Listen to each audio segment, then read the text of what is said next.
আমরা আশা করি ইনশাল্লাহ আমি এটাতে কোনো সমস্যা দেখছি না। ট্রান্সশিপমেন্ট তো রাস্তার যেটা যাচ্ছে সেখানে তো আমাদের কোনো সংকট তৈরি হয়নি, শুধু এটা এয়ারপোর্ট রিলেটেড একটা সংকট তৈরি। মূল আকাঙ্ক্ষা তো ওই জায়গায় যে আমাদের বাণিজ্য ঘাটতির কিভাবে সমন্বয় করা যায়, তো আমরা সেই পরিপ্রেক্ষিতে কাজ করছি।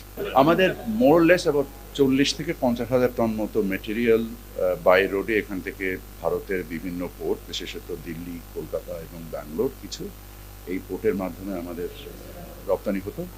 আমরা আশা করি যে এই মেটেরিয়ালটা আমরা নিজেরাই ক্যারি করার সক্ষমতা বৃদ্ধির মাধ্যমে আমাদের এই সমস্যা অতি দ্রুত সমাধান করবো ইনশাআল্লাহ।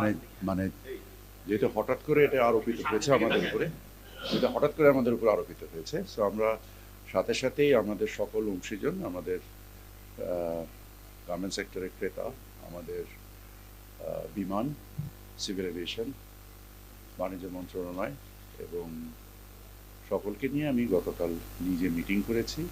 ইনশাল্লাহ এটাতে কোনো সমস্যা আমরা বোধ করছি না। আমরা আমাদের নিজস্ব সক্ষমতায়, আমাদের জন্য প্রতিযোগিতার সক্ষমতায় কোনো ঘাটতি না পড়ে এবং আমাদের রপ্তানির ক্ষেত্রে যোগাযোগের জন্য কোনো ঘাটতি না পড়ে, সেই ক্ষেত্রে আমরা সকল ব্যবস্থা নিচ্ছি। আমরা আশা করি ইনশাল্লাহ আমরা এটা উঠতেও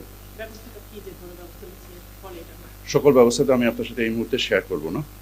আমরা আমাদের প্রতিযোগিতার, আমাদের যে প্রতিবন্ধকতাগুলো আছে সেগুলো কিছু কাঠামোগত, কিছু খরচের দিক দিয়ে আমরা এই সকল জিনিসকে সমন্বয় করে আমাদের সক্ষমতা বৃদ্ধি করব এবং আমরা আশা করি ইনশাল্লাহ আমি এটাতে কোনো সমস্যা দেখছি না। আমি বাণিজ্যকে কিভাবে অন্তর্ভুক্তিমূলক এবং এটার যেহেতু প্রতিযোগীমূলক কিভাবে করতে পারি আমি সেটার মধ্যেই নির্দিষ্ট থাকি এবং আমি সেখানেই নিজেকে নিয়োজিত রাখতে পারি। আমাদের মোরলেস অ্যাবাউট 40 থেকে 50 হাজার টন মতো মেটেরিয়াল বাই রোডে এখান থেকে ভারতের বিভিন্ন পোর্ট, বিশেষত দিল্লি, কলকাতা এবং ব্যাঙ্গালোর কিছু এই পোর্টের মাধ্যমে আমাদের রপ্তানি হতো। আমরা আশা করি যে এই মেটেরিয়ালটা আমরা নিজেরাই ক্যারি করার সক্ষমতা বৃদ্ধির মাধ্যমে আমাদের এই সমস্যা অতি দ্রুত সমাধান করবো ইনশাআল্লাহ। ইউরোপিয়ান কান্ট্রিগুলোতে যেহেতু বেসিক্যালি ইউরোপিয়ান, আমি দেশের সংখ্যায় মধ্যে আপনাকে বলতে পারছি না, আমি ধারণা করে কথা বলবো না। হ্যাঁ, না, ভুটান নেপালে তো যেত না। ভুটান নেপালে ট্রান্সশিপমেন্ট তো রাস্তার যেটা যাচ্ছে সেখানে তো আমাদের কোনো সংকট তৈরি হয়নি, শুধু এটা এয়ারপোর্ট রিলেটেড একটা সংকট তৈরি।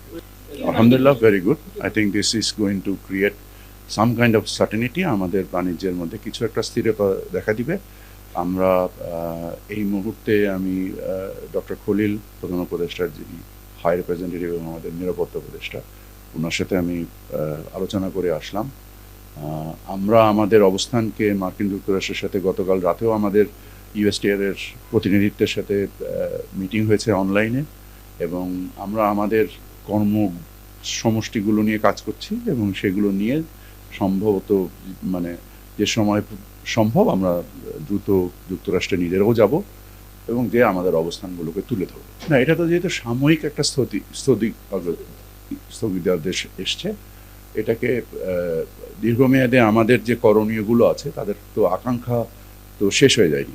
আকাঙ্ক্ষাগুলোকে আমরা আমাদের দ্বিপাক্ষিক বাণিজ্যের উপরে ভিত্তি করে আমরা কতটুকু করতে পারবো সেই সিদ্ধান্তগুলো আমরা বিশ্লেষণ করছি এবং সেই অনুযায়ী আমরা সিদ্ধান্ত। মূল আকাঙ্ক্ষা তো ওই জায়গায় যে আমাদের বাণিজ্য ঘাটতির কিভাবে সমন্বয় করা যায়, তো আমরা সেই পরিপ্রেক্ষিতে কাজ করছি।